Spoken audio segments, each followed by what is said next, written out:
Baik, untuk teman-teman sekalian ada di rumah, apa kabar? Saya harap kalian semua baik-baik ya. Nah, di kali ini kita akan membahas salah satu cerita atau kisah keteladanan dari sahabat Rasulullah SAW. Nah, di sini ada yang tahu nggak sih siapa saja sahabat Rasulullah SAW?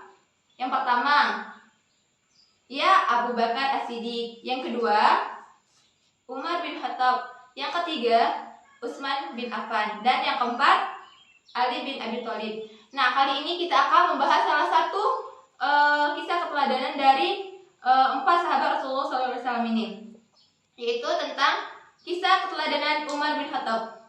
Umar bin Khattab ini kita melihat dulu ulang sejarah dari Umar bin Khattab, yang mana Umar bin Khattab ini adalah salah satu sahabat Nabi Muhammad SAW sekaligus khalifah kedua setelah Abu Bakar As-Siddiq, yang mana beliau ini menjabat atau memimpin selama kurang lebih 10 tahun, dimulai dari tahun 634 sampai 644 Hijriah, atau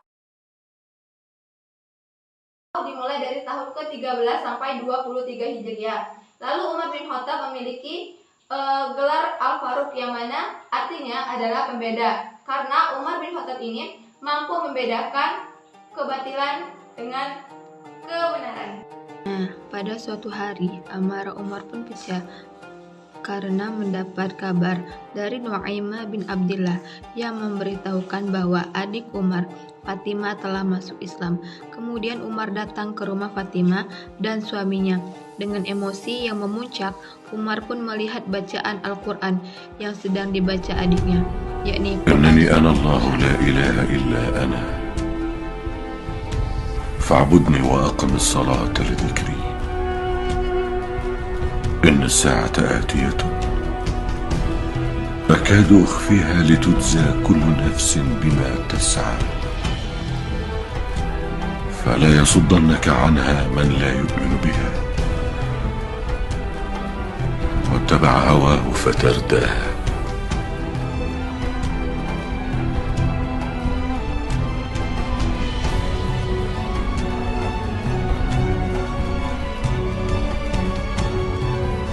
yang mengatakan ini patut disembah. Yang mengatakan ini patut disembah.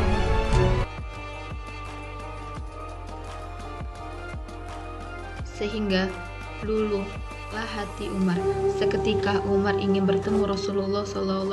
رسول الله جئتك أؤمن بالله ورسوله وبما جئت به من عند الله الله أكبر الله أكبر الحمد لله. عمر ما وراك؟ أما علمت أني أسلمت؟ أنت؟ نعم.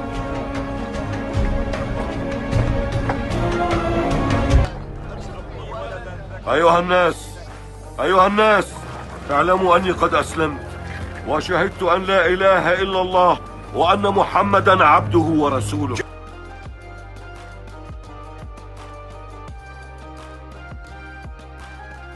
Baik, setelah kita mengetahui sejarah singkat awal mula Umar bin Khattab radhiyallahu anhu menjadi mu'allaf atau masuk ke agama Islam, yang mana ini terjadi pada tahun ke-6 kenabian. Salah satu keteladanan dari sahabat Rasulullah SAW, yakni Umar bin Khattab, dapat kita teladani cara ia menjadi seorang pemimpin atau menjadi seorang khalifah, tepatnya khalifah kedua setelah Abu Bakar As-Siddiq radhiyallahu an, yang mana cara kepemimpinan beliau ini yang menjadi salah satu role model bagi pemimpin Islam saat ini. Karena Umar bin Khattab dikenal dengan keteguhan prinsipnya, keberaniannya, ketegasannya, serta keadilannya sebagaimana seorang pemimpin. Pernah terjadi pada masa kepemimpinan Umar bin Khattab, yang mana ini terjadi di tanah Arab, yang pada saat itu kondisinya memang tengah dilanda paceklik. Musim kemarau berjalan cukup panjang, membuat tanah-tanah di sana tandus. Khalifah Umar bin Khattab kala itu tengah memimpin umat Islam menjalani tahun yang disebut tahun Abu.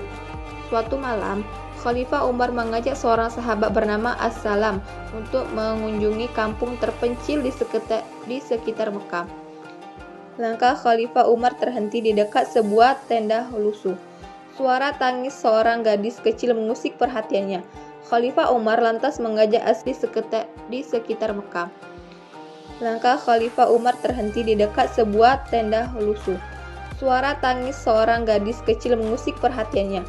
Khalifah Umar lantas mengajak As-Salam mendekati tenda itu dan memastikan apakah penghuninya butuh bantuan. Setelah mendekat, Khalifah Umar mendapati seorang wanita dewasa tengah duduk di depan perapian. Wanita itu terlihat mengaduk-aduk bejana. Setelah mengucapkan salam, Khalifah Umar meminta izin untuk mendekat. Usai diperbolehkan oleh wanita itu, Khalifah Umar duduk mendekat dan mulai bertanya tentang apa yang terjadi kepada wanita dewasa tadi.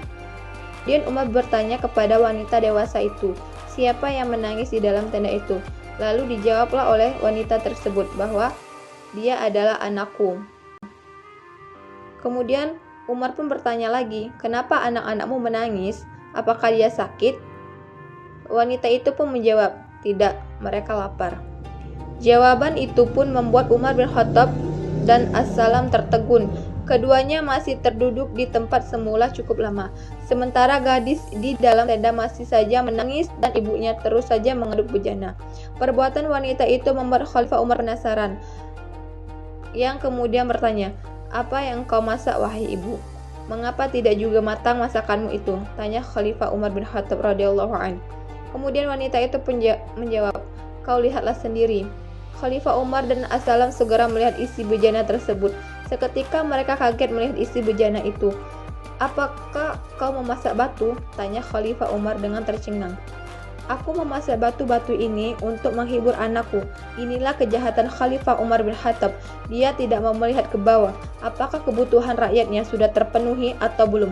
Kata wanita itu. Lihatlah aku seorang janda. Sejak pagi tadi aku dan anakku belum makan apa-apa. Jadi anakku pun kusuruh berpuasa dengan harapan ketika waktu berbuka kami mendapatkan rezeki. Namun ternyata tidak. Sesudah maghrib tiba, makanan belum ada juga. Anakku terpaksa tidur dengan perut kosong. Aku mengumpulkan batu-batu kecil, memasukkannya ke dalam panci, dan kuisi air. Lalu batu-batu itu kumasak untuk membohongi anakku dengan harapan dia akan tertidur lelap sampai pagi. Ternyata tidak, mungkin karena lapar. Sebentar-sebentar dia bangun dan menangis minta makan, ucap wanita tersebut. Namun apa dayaku, sungguh Umar bin Khattab tidak pantas jadi pemimpin. Dia tidak mampu menjamin kebutuhan rakyatnya, lanjut wanita itu. Wanita itu tidak tahu yang ada di hadapannya itu adalah Khalifah Umar bin Khattab radhiyallahu anhu. As-Salam sempat hendak menegur wanita itu, tetapi Khalifah Umar mencegahnya. Khalifah lantas menitikan air mata dan segera bangkit dari tempat duduknya. Segeralah diajak As-Salam pergi cepat-cepat kembali ke Madinah.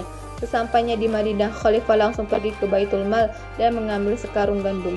Tanpa memperdulikan rasa lelah, Khalifah Umar mengangkat sendiri karung gandum tersebut di punggungnya. As-Salam segera mencegah, wahai Amirul Mukminin, biarlah aku yang memikul karung ini, kata As-Salam.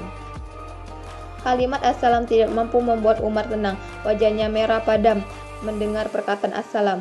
As-Salam, jangan jerumuskan aku ke dalam neraka. Kau akan menggantikan aku memikul beban ini. Apakah engkau mau memikul beban di pundakku ini di hari pembalasan kelak? Kata Umar dengan nada tinggi. As-Salam tertunduk mendengar perkataan Khalifah Umar. Sembari terseok-seok, Khalifah Umar mengangkat karung itu dan diantar ke tenda tempat tinggal wanita itu. Sesampainya di sana, Khalifah Umar menyuruh As-Salam membantunya menyiapkan makanan. Khalifah sendiri memasak makanan yang akan disantap oleh wanita itu dan anak-anaknya. Khalifah Umar segera mengajak keluarga miskin tersebut makan setelah masakannya matang. Melihat mereka bisa makan, hati Khalifah Umar terasa senang. Makanan habis dan Khalifah Umar berpamitan. Dia juga meminta wanita tersebut menemui Khalifah keesokan harinya. Dari kisah kepemimpinan Umar bin Khattab radhiyallahu anhu dapat kita ambil atau kita contohi keteladanan beliau, bahwasanya seorang pemimpin haruslah memiliki sikap yang bertanggung jawab atas kemaslahatan seluruh rakyatnya, baik dari segi ekonominya, sosial, dan lain sebagainya. Baik, untuk kalian semua yang belajar di rumah, tetap semangat, jaga kesehatan, dan patuhi prokes. Jangan lupa untuk tugas nanti mengenai merangkum kisah keteladanan Umar bin Khattab ini. Untuk pengumpulan tugasnya akan saya berikan link melalui WhatsApp group. Nah, dari kisah keteladanan ini saya harapkan kepada kalian semua untuk membuat rangkuman dari kisah keteladanan Umar bin Khattab ini. Baik, untuk pertemuan kali ini saya harap saya rasa cukup ya. Saya akhiri dengan melafazkan hamdalah, alhamdulillahirabbil alamin. Wassalamualaikum warahmatullahi wabarakatuh.